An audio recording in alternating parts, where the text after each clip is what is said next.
At our son's graduation party, my wife stood up and said, "I won't be coming home tonight. I've found someone who sees me, hears me, and celebrates me." Her new partner raised a glass from the backyard. Silence fell. I laughed softly and said, "Then I guess we both got what we wanted." As she walked away, I handed her an envelope. Inside was the finalized divorce agreement, signed yesterday. Let's start the story. It's for you. Please subscribe. Everyone was clapping, laughing, and raising glasses. Our backyard was decorated with lights and blue streamers. It was our son Zach's graduation party. I was proud. After all the long nights helping him with homework, the football practices, the college applications, he made it. My wife Lauren was moving between guests, smiling, making sure everyone had enough to eat.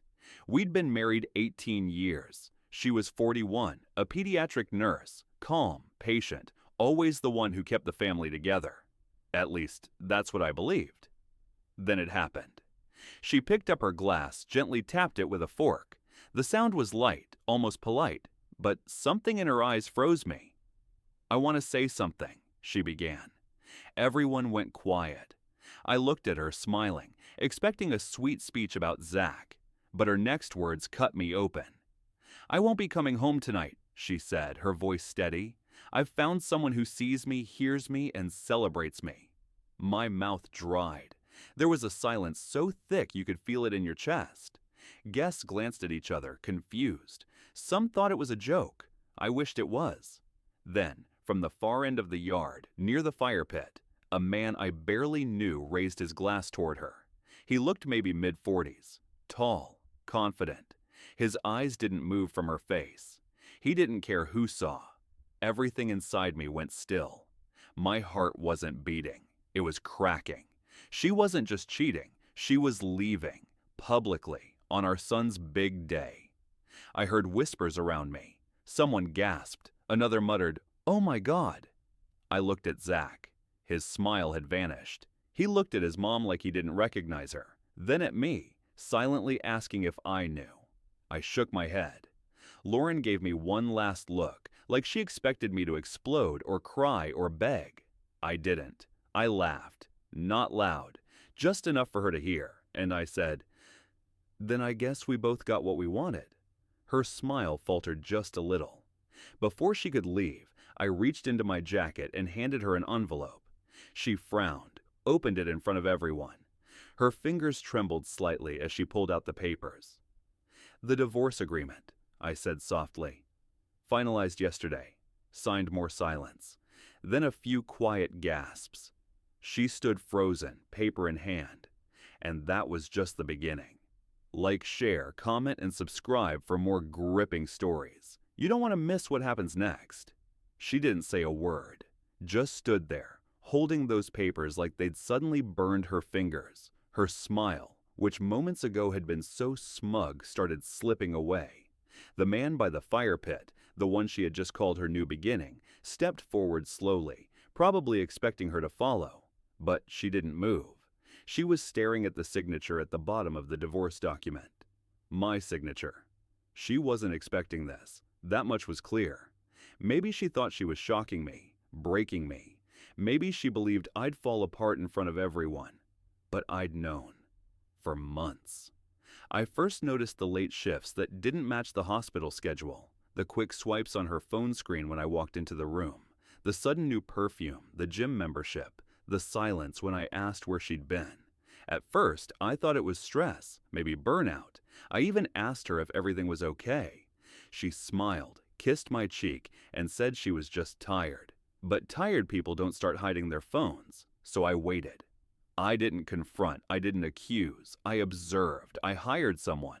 Not because I wanted proof, but because I needed clarity, and clarity, when it came, hit like a freight train. He was a colleague, an ER trauma surgeon, divorced, no kids, charmer type, the kind that smiles too long and listens just enough to sound deep.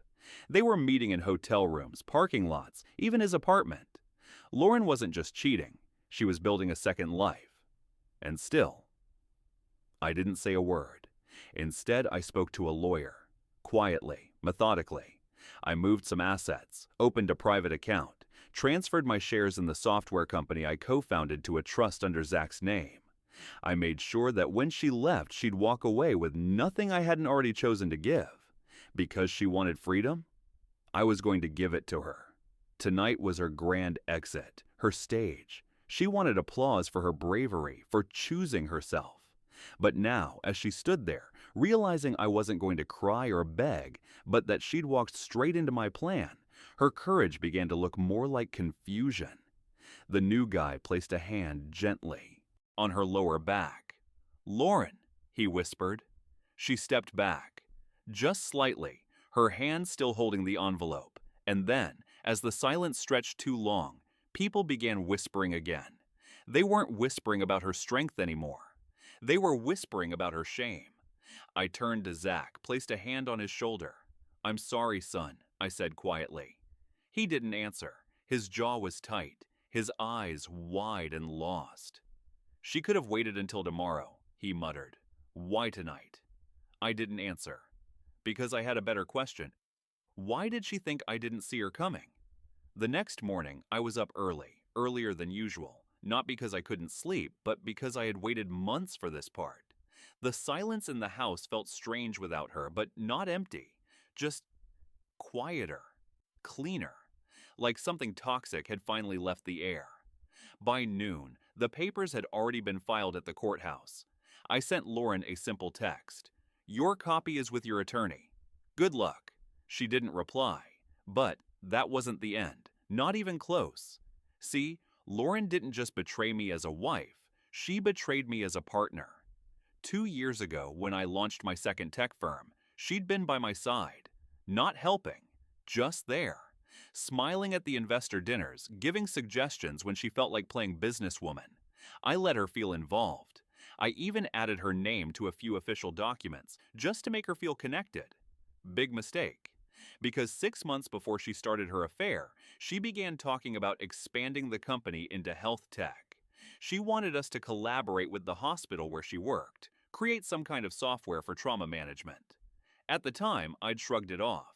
We were busy enough, but she insisted. What I didn't know then was that her new partner, Dr. Luke Harding, was also pitching health tech ideas on the side. They were planning something together. They thought they were building a new empire behind my back. But there was one thing she didn't understand. Everything she thought was hers never really was. The minute I saw the emails between them, Luke pushing her to take her half from my company, Lauren saying he won't see it coming, I knew what they were doing. She wanted to blindside me with a breakup, get half the business, and use it to fund their new startup. Cute plan. Only, she forgot who she married. 2 months ago, I moved the company's headquarters and restructured it as an LLC in Wyoming under Zach's trust. Every patent, every design, every investor agreement, re-registered, reassigned, and legally protected. The Lauren Jenkins listed on the original documents, she was now listed as former advisor.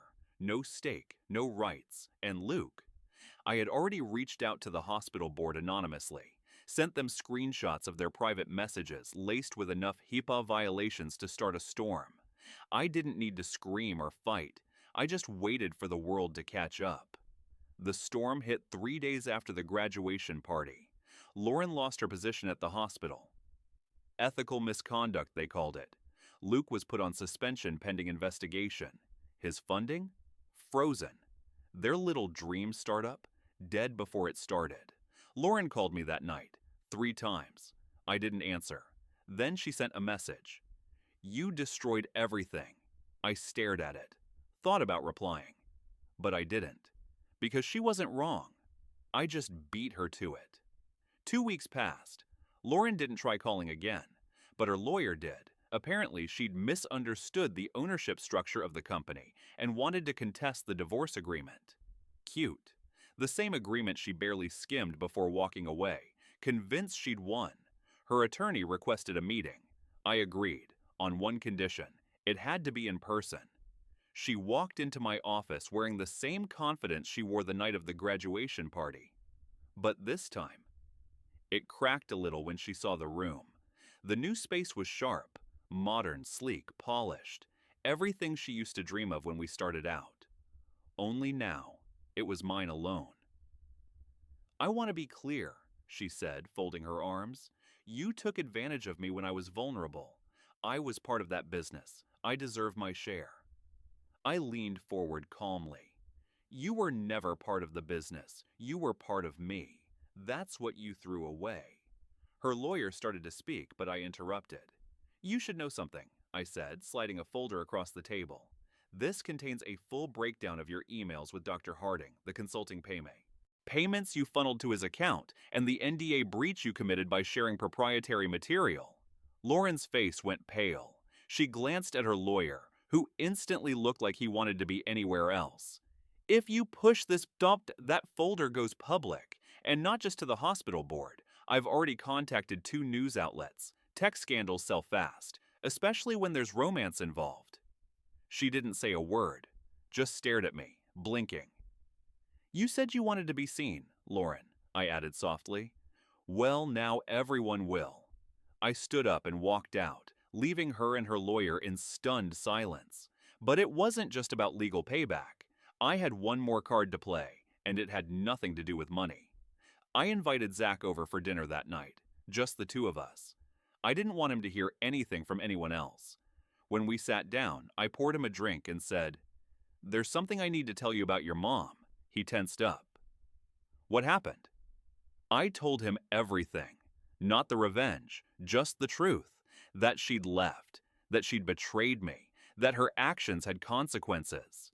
He was quiet for a long time. Then he said something that surprised me. I saw him at the party. I knew something was off. I looked at him. Why didn't you say anything? I didn't want to ruin the night for you. You looked proud of me. I didn't want to take that away. That hit harder than anything Lauren had done. I leaned forward. None of this is your fault. Your mom's choices are hers. But I want you to know, no matter what happens, I've got you. He nodded. I know. And then he added, almost like an afterthought. She texted me. I didn't reply.